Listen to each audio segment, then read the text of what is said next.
학교는 가정의 미래를 짊어지고 나아가야 할 자녀들이자 나라의 미래를 짊어지고 나아가야 할 학생들을 사람다운 사람으로 만들고 인물다운 인물을 만드는 곳입니다.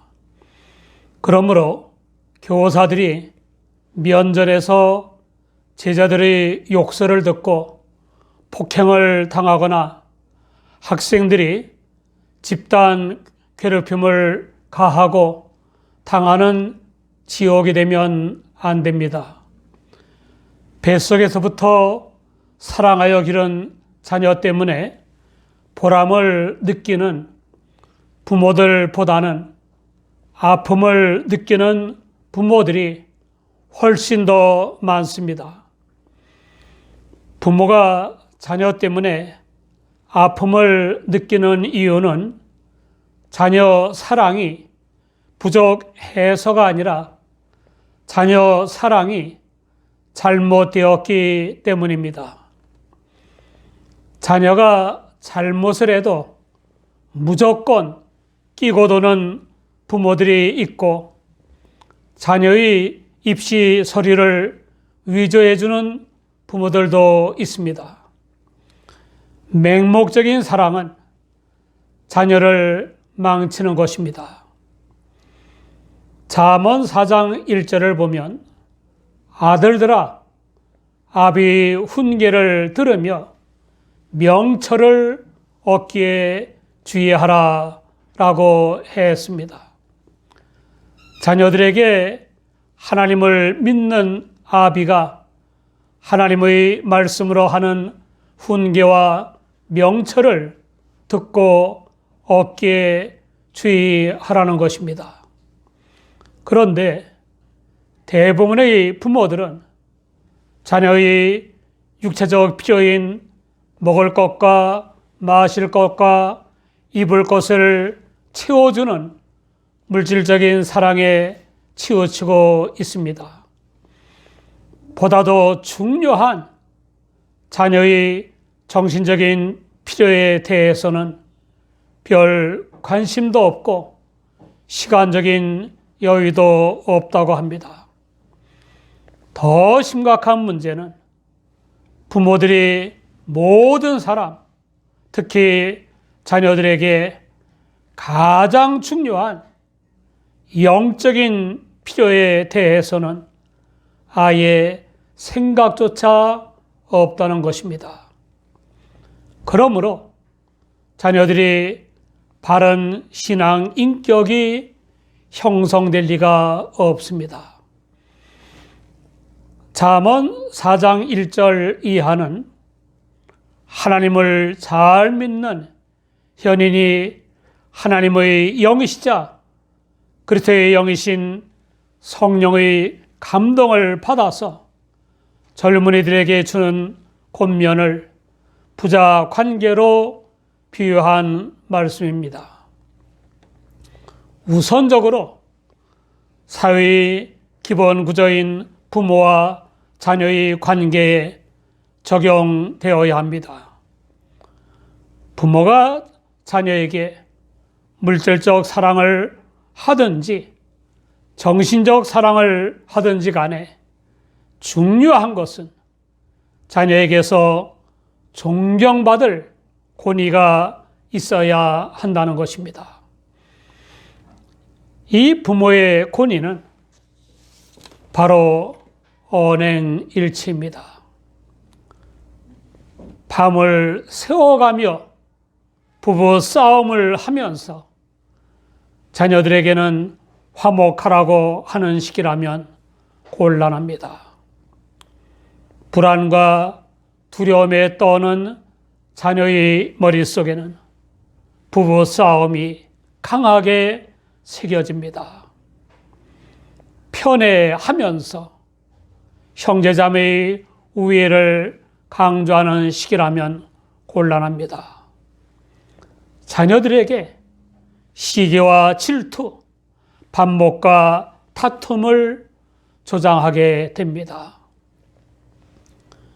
믿음의 현인처럼 부모는 자녀에게 하나님의 말씀으로 권면하고 하나님의 말씀을 순종하여 은혜와 복을 받는 본이 되어야 합니다. 더 나아가 받은 은혜와 복으로 사랑으로서 역사하는 믿음으로 사는 본이 되어야 합니다. 현이는 내가 선한 도리를 너희에게 전하노니 내 법을 떠나지 말라라고 권면했습니다. 이 현인의 권면은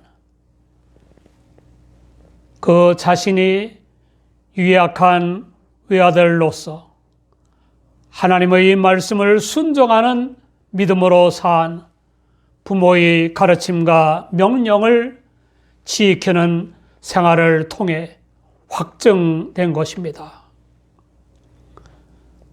말씀을 순종하는 생활이 더할 나위 없이 유익한 것임을 체득하고 주는 권면입니다. 우리도 하나님의 말씀을 순종하는 생활로 자녀들에게 존경받을 수 있는 영적 권위를 갖춰야 합니다. 그리하면 우리의 훈계가 자녀들에게 잘 받아들여지게 될 것입니다. 프리츠는 가정에서보다 더 종교적 교훈이 요구되는 것은 없다. 그리고 어릴 때보다 더 종교적 교훈이 요구되는 때가 없다. 아이들은 계명에서뿐만 아니라 부모에게서 배운다. 어릴 때의 인상 깊은 것은 평생 동안 남고 또한 그의 성격을 형성한다라고 했습니다. 그런데 부모의 권위를 잘못 이해하는 부모가 적지 않습니다. 부모들 중에는 자신이 이루지 못한 꿈을 자녀가 대신 이뤄 주어야만 할 자신의 소유물처럼 여기는 것을 부모의 권위로 생각하는 이들이 있습니다. 자녀를 자기가 원하는 대로 되어야만 할 자기 분신으로 여기는 것을 부모의 권위라고 생각하는 이들도 있습니다. 이런 부모들은 자녀의 주인이신 하나님이나 자녀들로 하여금 고유의 삶을 살게 하시는 하나님의 뜻에 대해서는 아랑곳 없습니다. 자녀에 대한 잘못된 권위의식은 독립된 인격체인 자녀에 대한 무시요, 자녀에 대한 하나님의 계획을 무시하는 교만입니다. 또한 자녀에게는 심각한 괴로움을 주게 마련입니다. 그 극단적인 예로 서울에 있는 어느 교회 목사님의 증언을 들을 수 있습니다. 그 교회 집사님의 아들이 고등학교 3학년인데 아버지가 인류대학에 가야 한다고 하면서 날마다 공부하라고 들볶았습니다. 아들은 압박감에 견디다 못해 가출했습니다. 갈 만한 곳은 다 찾아보았지만 행방을 알 수 없었습니다. 며칠 후 뒷산에서 싸늘한 모습으로 발견되었습니다. 아들의 공책에서 아버지는 폭군이다. 나는 아버지와 함께 살 수 없다. 나는 아버지를 증오한다. 라는 글을 읽고는 아버지가 쓰러졌습니다. 그 일이 있은 후 그 교회에서는 공부는 못해도 좋다. 죽지만 말아다오. 라는 말을 한다고 합니다. 예술이나 운동에 소질이 있었는지는 모르겠으나 어쨌든지 공부를 좀 했으면 하는 아쉬움을 감출 수가 없습니다. 모든 부모에게 필요한 것은 신령한 지혜와 명철입니다. 계속 성장해야 하는 자녀에게 필요한 것도 신령한 지혜와 명철입니다. 진정한 성장은 신령한 의미에서 나날이 지혜로워지고 나날이 명철해지는 것입니다. 믿음의 현인은 자녀에게 이 세상에부터 영적 생명을 누릴 수 있도록 지혜와 총명하고 사리에 밝은 명철을 얻으라고 거듭 권면했습니다. 뿐만 아니라 지혜가 지켜 보호해 줄 것이니 지혜를 사랑하라고도 했습니다. 심지어 지혜와 명철이 제일이라고까지 강조하고 있습니다. 도대체 이 지혜가 무엇입니까? 하나님의 말씀인 성경의 지혜는 철학적이거나 명상적인 관념이 아니라 실제적인 지혜입니다. 인간의 구체적인 삶을 위한 지혜를 의미하는 것입니다. 매일의 생활에 있어서의 결단과 인간관계에서 행동으로 옮겨지는 지혜입니다. 매일의 생활 속에서 보다 더 나은 결단과 행위, 보다 더 값진 결단과 행위, 보다 더 중요한 결단과 행위, 보다 더 우선적인 것에 대한 결단과 행위를 나타내는 것입니다. 무엇보다 먼저 하나님의 나라와 의를 구해야 합니다. 보다 더. 그런데 문제는 사람들마다 가치관이 다르기 때문에 보다 더 중요한 것이나 보다 더 먼저 해야 할 것 등에 대한 분별이 제각각 다르다는 것입니다. 돈이 제일이라고 생각하는 사람은 당연히 돈이 생기는 쪽으로 결단하고 행동할 것입니다.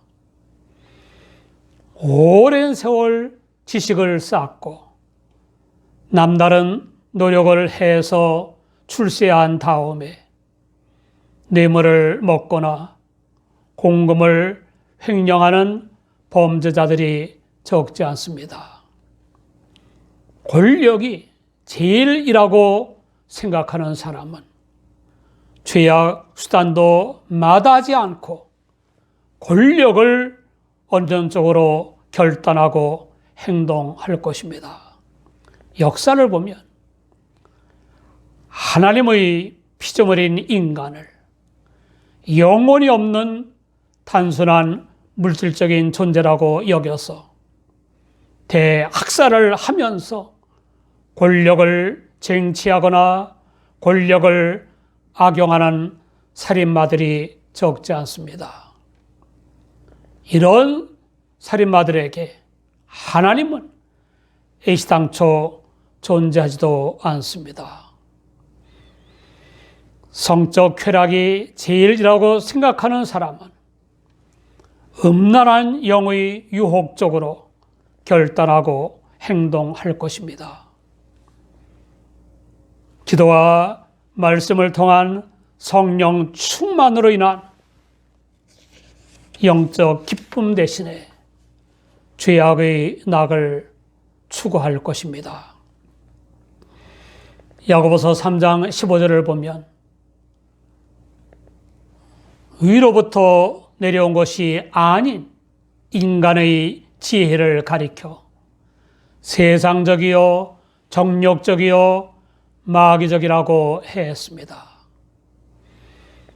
고린도전서 1장 20절에는 지혜 있는 자가 어디 있느냐라고 했습니다.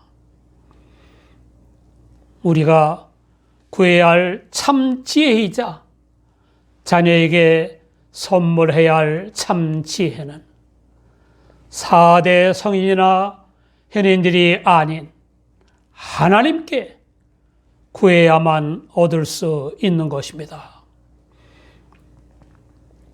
야고보서 1장 5절을 보면 너희 중에 누구든지 지혜가 부족하거든 모든 사람에게 후히 주시고 꾸짖지 아니하시는 하나님께 구하라. 그리하면 주시리라 라고 했습니다. 하나님께서 주시는 지혜의 특성이 뭡니까? 야고보서 3장 17절을 보면 오직 위로부터 난 지혜는 첫째 성결하고 다음에 화평하고 관용하고 양선하며 긍휼과 선한 열매가 가득하고 편벽과 거짓이 없나니 라고 했습니다. 이 지혜의 근본이 뭡니까? 잠언 9장 10절을 보면 여호와를 경외하는 것이 지혜의 근본이요 거룩하신 자를 아는 것이 명철이니라 라고 했습니다.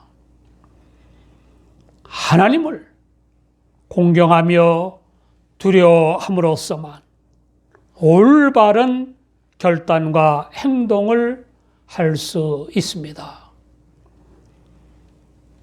온갖 상이한 피조물 들인 신들이나 이성의 피조물 들인 관념들을 삼위일체 하나님과 동일하다고 주장하는 이들은 하나님의 이름을 망령되이 일컫는 것입니다.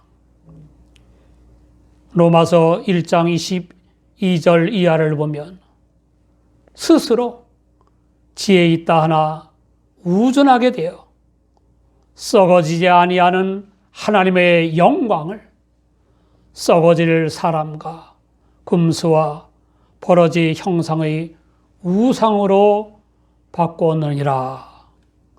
그러므로 하나님께서 저희를 마음의 정욕대로 더러움에 내어버려 두사 저희 몸을 서로 욕되게 하셨으니 이는 저희가 하나님의 진리를 거짓 것으로 바꾸어 피조물을 주물주보다 더 경배하고 섬김이라. 주는 곧 영원히 찬송할 이시로다. 아멘이라고 했습니다. 사랑하는 여러분, 자녀에게 최고의 선물인 하나님의 지혜가 얼마나 있습니까? 얼마나 지혜로운 언행의 본이 되고 있습니까? 성경의 지혜의 특성을 종합한 그 이상의 존재이시며 하나님 경외의 결정이 되신 존재가 바로 예수 그리스도이십니다. 골로새 2장 3절에는 그 안에는 지혜와 지식의 모든 보화가 감추어 있느니라 라고 하였고, 고린도전서 1장 24절에는 오직 부르심을 입은 자들에게는 유대인이나 헬라인이나 그리스도는 하나님의 능력이요 하나님의 지혜니라 라고 했습니다. 예수 그리스도의 십자가 사건은 하나님의 능력과 하나님의 지혜의 결정입니다. 우리 모두 주 예수 그리스도를 자녀에게 선물합시다. 그리하면 주님이 주시는 영화로운 면류관을 받는 인생이 될 것입니다.